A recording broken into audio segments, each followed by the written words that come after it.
Look at us. Look at us. Back together again. It's reserved for vets. It is Wednesday, September 28th, 2022. I believe the date is. We all missed each other last week, but we're here this week. Hi, Chad from Mental Joe. What's up, Dr. Dave? Hey. Hello, gentlemen.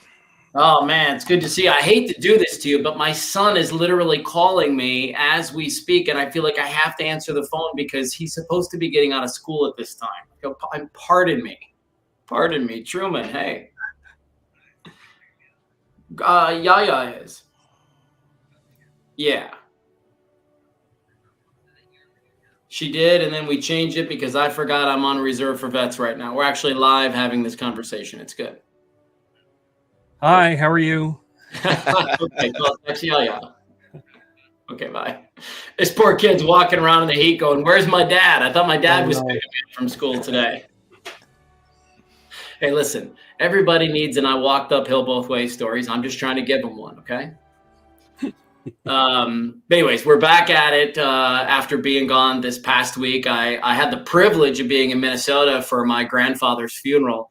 And I thought it would be appropriate to kind of talk about this up front because he was a guy who had a 27-year military career. To give you a sense of his life, he was 19 when he came back from his first tour in World War II, which is just an incredible thing to think about, and then went to Korea twice and Vietnam. I'm sorry. Yes, Korea twice, Vietnam once. He died. His rank was a sergeant commander, something. He was at a pretty high clip where he had a very high level of clearance and knew things that a lot of people didn't know. But he was a super quiet guy who really was to himself and was probably in his element when he was downstairs watching episodes of MASH or Hogan's Heroes or any number of Western movies that he loved to watch. But I'll tell you, we had a military funeral. Have you all either ever attended a military service? Yeah, I've had to. I don't want to call it performing, but we're there as casket bearers and flag folders and the whole 9 yards. So there's a time that I actually, kind of did that via me getting out of the military. Was just doing that detail. Wow, Chad. That's if for people that haven't experienced it before. I like to joke around and I like to say a bunch of people got together and they tried to figure out how can we have the saddest funeral on planet Earth. Military one is that. It is all that, man. It is so much all that, but it's because it's so beautiful, and it's and the pride that you guys take in what you do, and how you treat the families, and how the families feel about their loved one who's passed away, and that that commitment to their service in the military. Like there's just so much pride swelled up in the moment. And so, Chad, maybe you could, better than I could, explain to people how the service starts and how it works. And because I really wanted to walk everybody through it, I thought it was that spectacular. Yeah, each one is a little different, but just depending upon their MOS, right? And MOS is their job description. From an infantryman to, someone that might be a cook or a supply sergeant or things of that nature. But, you're always going to have that 21 gun salute, which is really kind of cool to see. For the most part, you're going to have anywhere from 6 to 7 people at the casket on either side to fold that flag, after that service and stuff. But those are kind of the main meat and potatoes, that 21 gun salute, the flag folding. And it's gut wrenching, right? Because you've got all these family members. It's a funeral to begin with, but then you've got to add the military honors on top of that, and make sure that you go through all their credentials and things of that nature. And it's just, you're trying not to shed a tear because here you are, you don't know this person, but you see everyone in the crowd crying and having these memories. And here you are having to fold this flag, be, at attention or dress and make sure that everything's dialed in to a T. So when you have that folded flag, you go ahead and send it off with a message. But it's It's gut wrenching. My own grandfather had his, years and years ago. He had his military funeral, and then, like I said, when I had detail of doing that over at Fort Lewis for some older veterans that passed, it's to me, it's gut wrenching. Like I said, it is by far probably one of the saddest funerals you'll ever be to. Ever. And again, just to kind of go back to the moment because it was so special. And if you're just joining us, thank you. It's reserved for vets. I'm Matthew, that's Chad, and Dr. Dave down below. But we're talking about a military funeral because I just went to one last week, my grandfather, and we had the guns, they went off and they shot. But I'll tell you, here's the moment, Dave, that it's just unbelievable. There's a moment where after they fold the flag, they present it to the family. And it kind of depends on who it's going to go to based on who's still around and who's still alive. But in our purposes, they presented it to my uncle and to my two aunts, right? The three remaining members of the family. And Chad can vouch for me. They get down and in this sort of loud, assertive voice, they say, on behalf of the United States of America and the President of the United States, we thank you. What is the line? We thank you for your service. Yeah, we thank you for your service and time-honored tradition of, being a servant to your country. Boom. And then there's either one or two lines that you'll get from a family member that you might add into that tail end. And then you go ahead and present the flag at that point. And it really, it's what I call the burst moment, right? Like anybody who's trying to hold in their crying for this funeral. That's it. You can't control it. I mean, literally at that moment when he bends down to talk, I can audibly hear 3 or 4 people in the crowd, like it pops. They can't hold it in anymore because it's just such an incredible moment. Holy smokes. So it was, you walk up, the thing about leaving that funeral is you just walk away with this extra layer of pride and admiration and love and respect. And that's what's so cool about the two meeting in the middle. I can't believe you used to do that, Chad. That's amazing.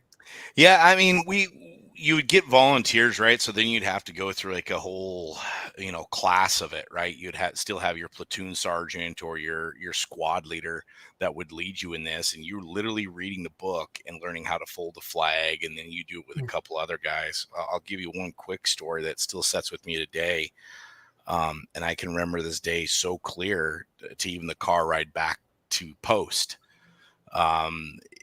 We had a shortage of detail, and it was me and 2 other gentlemen. It was a private, me being a team leader, and then our squad leader. And so it was only 3 of us, right?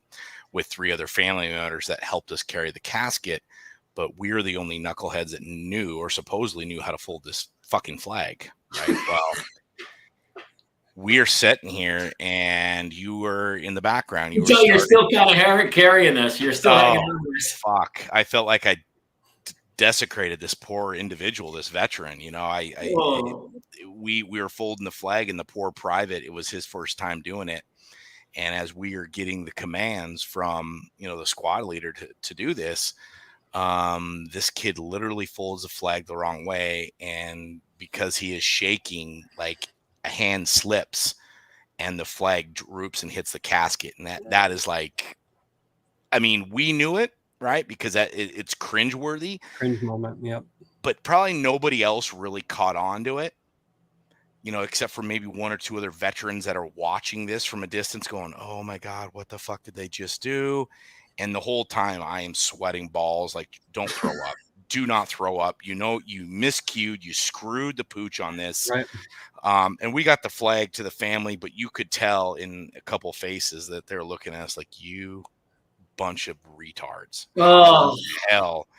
And so we ended up, once we went back, we went and got a brand new flag. We took it back. We got extra arms, and we actually refolded it over his grave. And then we represented it to the family member. We actually drove to their house and represented it and said, hey, we apologize. Like, this was not how this was supposed to go down. We didn't have enough detail to do so. We feel ill to our stomach. And so that, to this day, I could smell a car ride home. It was the longest, quietest car ride I've ever had back to post. because we knew we screwed the pooch, and we didn't give him the right send off in our mind. So that today is still something that kind of is a bugaboo in my thought process. We couldn't tell. We couldn't tell. It's Man. Because it's such an honor to do that, but then we screwed it up. So it's like, that's not how you want to send one of your guys, off to the other side of life. It was just, yeah. So yeah, that's my little, my little detail story. And we screwed the pooch big time on it. So. Dave, who knew this guy he's led all these lives. Now you probably are going to shock us with some crazy, part of your profession that we didn't know about. Well, nothing pertaining to military funerals. I've never been to one, actually. Yeah. Well, I just meant you were going to jump out at us now and let us know that you actually perform Broadway on the weekends in Chicago or something. We'd be like, whoa, I can see it, but okay, cool. Yeah, no, I have no such talents. Yeah. Listen, you got plenty of talents. You got all the talents in the world. Well, one of the things that I wanted to bring up on this edition of Reserve for Vets was, when do you know it's time? And I'll explain kind of where this came from. Dr. Dave and I had been asked by Eric's House to go and record a video for them a couple of days ago for a function they've got coming up. And in there, we sort of tippy-toed on it. This idea of, when do you know it's time to pivot to the next thing? When do you know it's time to move to the next thing? And I wanted you, Dr. Dave, to kind of jump in from a mental health perspective for people that watch the stream and listen to the stream. They're in the midst of going through protocols. So they're actively seeking treatment right now. They just haven't landed on what's working for them. And I just wondered if you would, speak to that a little bit about knowing when it's time to try something different or new. Yeah. You have to give things some time to work. But then there's such a thing as futility, that you're just not getting what you need out of treatment or the direction that you're going. And I assume we're speaking specifically about treatment, be it medication or therapy or something formalized. If you're jumping from one thing to another, you're probably never giving it enough time to see whether it would work or not. So you don't know. And after you've given things a certain amount of time, it becomes clear that no matter how long you wait, it's just really not going to get any better. So I think setting your expectations from the beginning is helpful.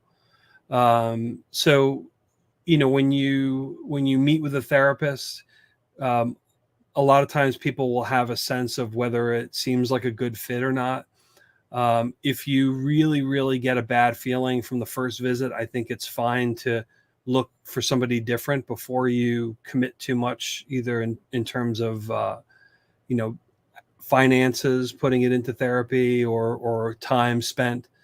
But once you feel like you have a good fit with somebody, you personality wise, you mesh and you feel like you're being heard when you speak. Then I think it's good to settle in and whatever the course of treatment is, and hopefully it's a joint discussion about what course of treatment you're going to do. You give it a chance to work, go through the program.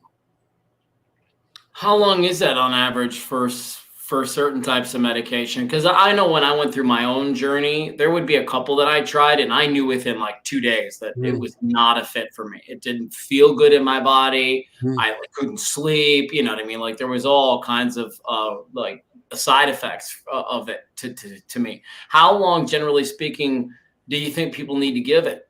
Right. I mean, certain types of psychotherapies, there's a course that has to be run. So maybe it's like 12 weeks or something like that. For certain types of like cognitive behavioral therapy or prolonged exposure, like it's a thing, right? So there's a defined amount of time that's usually given to it. And then you kind of reevaluate at the end of that period, how much improvement has happened or what have you. With medications, they're all a little different. Like for instance, the antidepressants, if you hit on the one that's even working for you, it's still going to take 3 to 4 weeks before it really does anything. So you have to have at least that amount of patience to just give it a chance to work. If you have a horrible reaction right out of the gate, then it's a non-start, because some nuisancey side effects can be expected, and they usually will go away after a few days. But if you're in it a week and you're feeling miserable, just talk to your doctor and see if there's some other approach or different medication or some other way to go with it. Sometimes people are wired a certain way where they're just very sensitive to medications. There's such a thing as a slow metabolizer, right? So your liver breaks down most of the medications that you take into your body.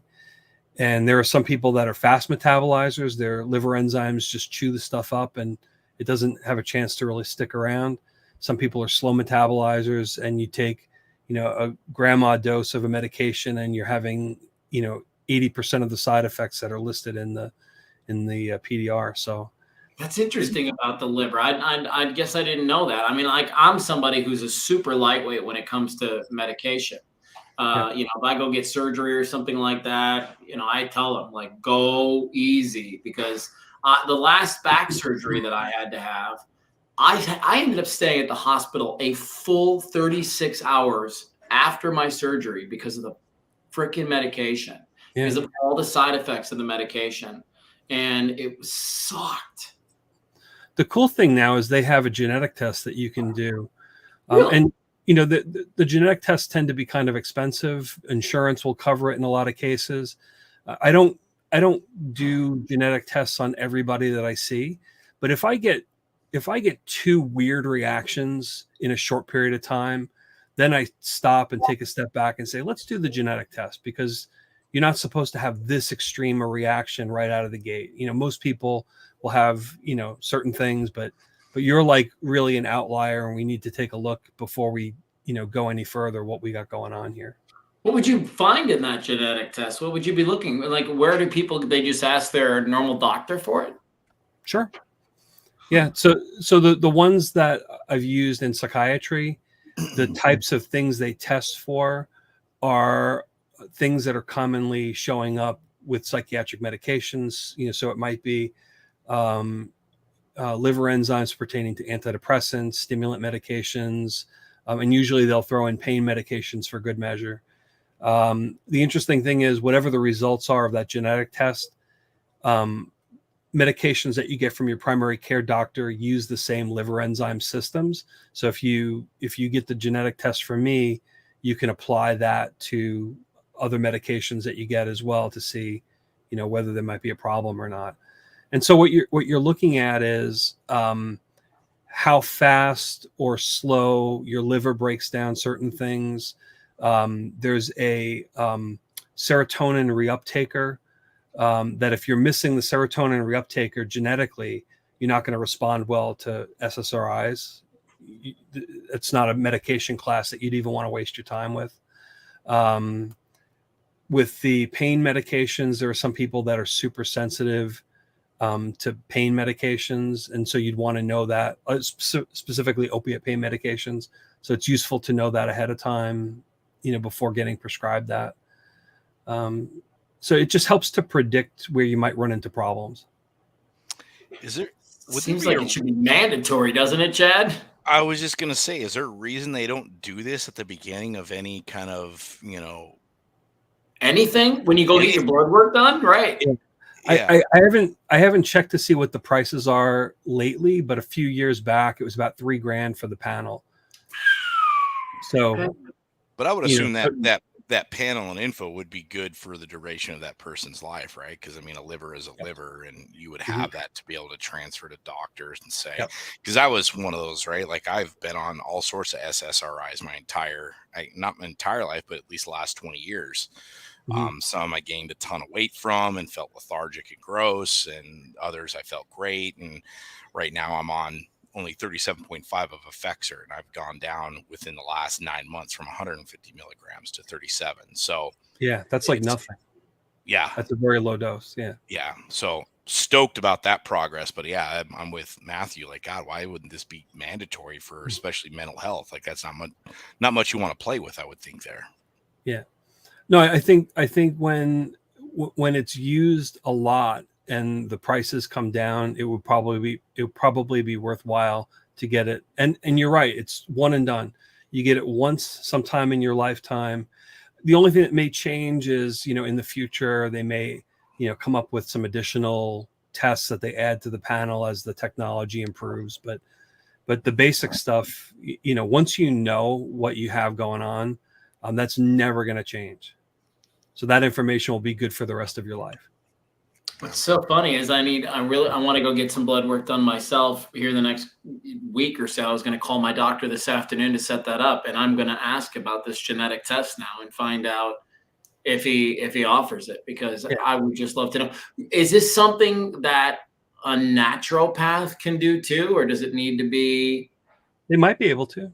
Yeah. I'm going to look at that, because when I did all my digestion issues like 8 years ago, I went strictly through a naturopath and did all my blood panels through her, and just wanted to really hit it from that side. And so I ended up taking all these supplements to get things sort of sorted out and figured out, you know what I mean?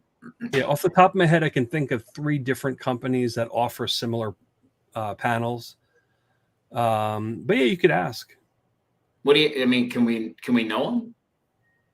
What the companies are? Yeah. Like, will that be helpful for people? That's all I'm wondering. If you just ask your doctor, yeah, okay. A lot of times doctors work with one company primarily just because it's easier. I mean, they all offer similar things, and so people kind of have their preferences and kind of stick with that. It's easier than sending stuff off randomly to 3 different sets of labs. Yeah, for sure. Chad, when did you know for you that it was time to look into, because if you guys don't know that you're watching right now, Chad's somebody who's dove into alternative therapies and uses ketamine. And, that's kind of the whole movement behind the Mental Joe apparel line.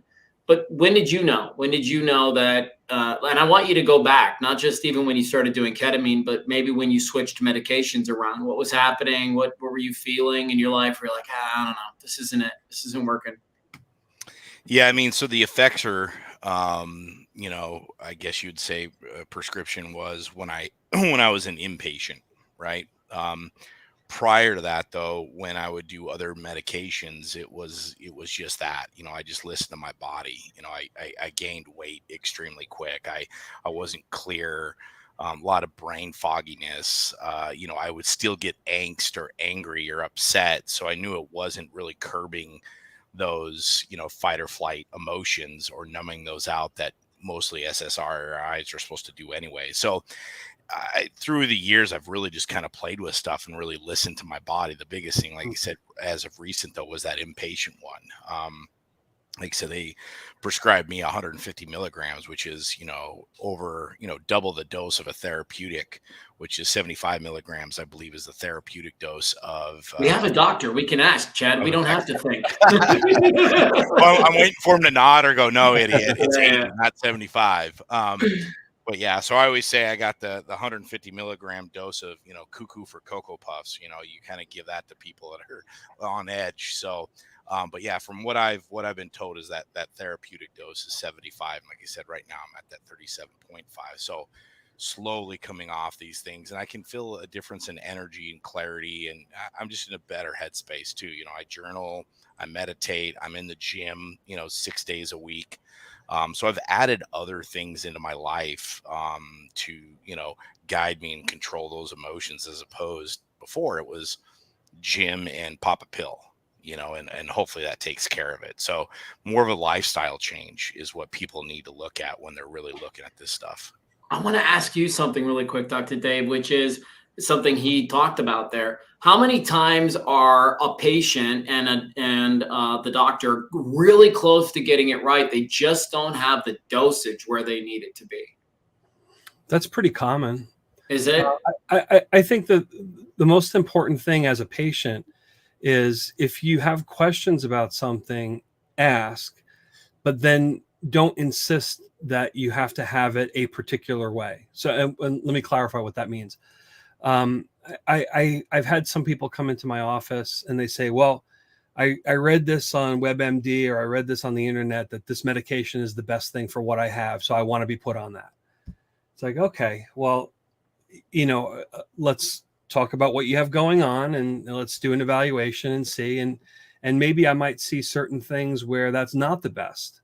and then you have conflict right out of the gate. So have some flexibility and allow the doctor to use their skills to find what's in your best interest. I think some people think we get paid by the pharmacies, by the pharmaceutical companies. That's not the case. We don't even get pens anymore, so they can't even bribe us off with pens. Back in the day, they used to take us out to dinner. That's long gone. So really, we're trying to figure out what's the best fit for you based on what you have going on. But the flip side is sometimes people have unusual reactions, or maybe it feels like the symptoms are getting worse. Always speak up and ask, because maybe it's something to worry about. Maybe it's not something to worry about. Maybe it's a normal side effect that if you give it a few days, it'll go away. Maybe it's something that, we should probably try a different medication. So, look at that relationship with your doctor as a two-way communication. If you have somebody that doesn't want to listen to your questions, maybe you're not with the right person. That's fair. That's fair. Do you think a huge stigma still surrounds most veterans to even consider medication? Do they think it makes them weak? I've seen that. Yeah. I mean, you're shaking your head, Chad. You think it's there, huh? Yeah, I mean, just from my own experience, and then talking to other veterans, it's really rare, and I think we're starting to see it now. That, I mean, you're seeing a lot of veterans talk about the non-traditional side of it, right? The ketamine, the psychedelics, and they're seeing massive relief with that. And I think that's why you're seeing a voice of veterans all across the board really speaking up about these non-traditional modalities.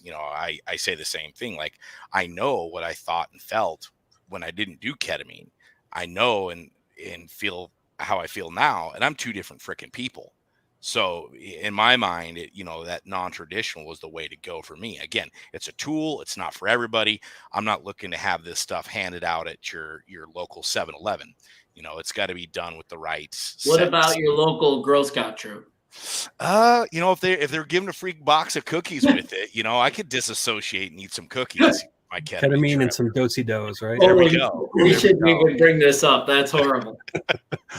No, but I think it comes down to, and I think that's what gives, the non-traditional or psychedelics, if you want to say, a kind of a bad rap, right? You got the stigma of that medicine from years and years of what it went through and the abuse it took. And then now you're looking at it as it's actually helping people get off certain things. And even people that are alcoholics are going through some of this non-traditional ceremony type stuff, and they're coming out like, I don't need a drink the rest of my life. I'm cured, if you want to say that.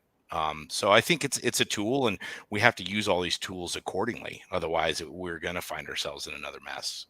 Do you, Dr. Dave, would you love, I don't know if you would like this or not, but would it be amazing and they may already have these too, to have a center where literally every one of these things is on the table, where somebody can walk in and they can get as traditional a therapy session as they want, all the way out to freaking, let's have ayahuasca and let's go on a ceremony with a guide and do the whole things. Is that interesting to doctors like you, or is that still shifting a little bit to involve all those other things? Yeah, I think some of the non-traditional treatments that are out there, the data is still coming in about how effective they are and how to use them, and coming up through the 90s, where there was such an anti-drug push. I think it's still drilled into a lot of doctors' minds that, what they call Schedule I drugs, so cocaine, hallucinogens, all of your so-called illegal drugs. There's a stigma against using them because we've also seen the misuse of them and how much destruction that's caused. So to kind of recalibrate your thinking and step back and saying, okay, well, some of these drugs that we had on the naughty list, like, is there really a use for them? Can they be used therapeutically in the correct doses? That takes a cultural shift within medicine. And we've had that before. I mean, the use of lithium for bipolar disorder. People used to drink lithium water from lithium springs, natural spring water that had high lithium content, and it was sold as a nerve tonic back in the 1920s or so. Except if you drink too much of it, you get sick. I mean, really, really sick. You can have heart problems and other things. So then it was considered poison, and nobody even looked at it. And it took until the 1960s where some doctors said, let's maybe take a look at this again, and let's try to figure out, is there a safer dose that we can use, and is there benefit at the lower doses? And now lithium is an actual treatment that we have data for, and we know what doses are safe and where we're going to get into trouble. I think there'll probably come a day with some of the hallucinogens and some of the other drugs from the 60s that we kind of put off. They'll eventually come back, I think, and have a place. Yeah. Specifically with the relationship to addiction and PTSD. Go ahead, Chad. And I was just going to say on that, if you really dive into the psychedelics or the hallucinogens, in the 40s and 50s, there was quite a bit of these same medicines that were actually being studied for mental health. Mm-hmm. If you go even back further and you understand who Tim Leary is, I would say he was the gentleman that really crashed the ability for these types of medications to be used in a correct way. They essentially said, "Oh, LSD, ecstasy, this shit's really cool. Let's go sell it on the side. Everybody should have this." And what they didn't realize is, like, no, they're still set and setting. You can't just hand this shit out to everybody and have a Woodstock and everything's going to be fine. People are losing their minds on this stuff. So it's wild how this is starting to come back into conversations. Right. Yeah. And I'm always quick to say too, it really isn't for everybody. I know loads of people. I've done a lot of drugs in my life. I'm not embarrassed to say that at all.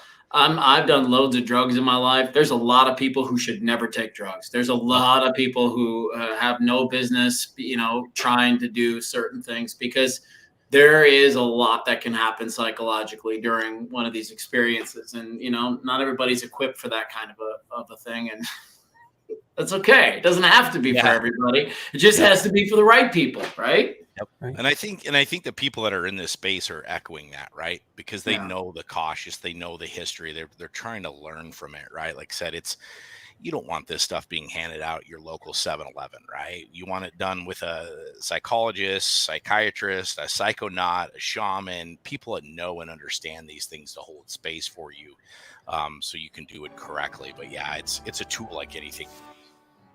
Well, that's also why we have drugs that require prescriptions. Right. Yeah. So you can't just go to the local drugstore and get Thorazine or whatever. I mean, the drugs have certain side effects, and they need to be monitored carefully by somebody who knows what to look out for to keep you on the good side with it. Yeah. Amen. Well, I could say something else too, about reluctance to start medications, or the stigma around medications.